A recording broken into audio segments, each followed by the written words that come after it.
kapag ang nanay ay naglilinis.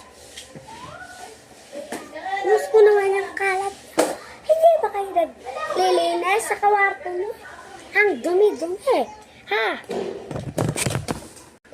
Kapag ang ate ay naglilinis.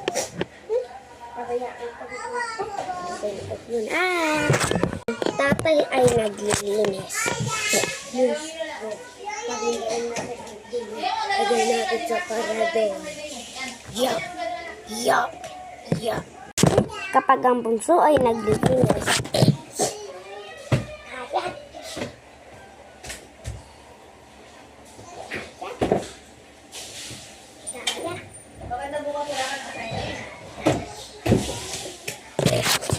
Ang kuya ang naglilinis.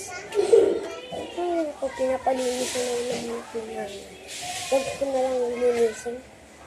Kasi diba, pag-cellphone na. Tita ay naglilinis.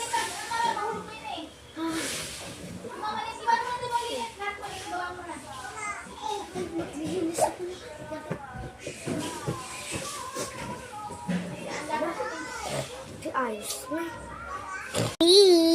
Familing mga hindi marunong maglinis at marunong maglinis. Bye-bye. Good night.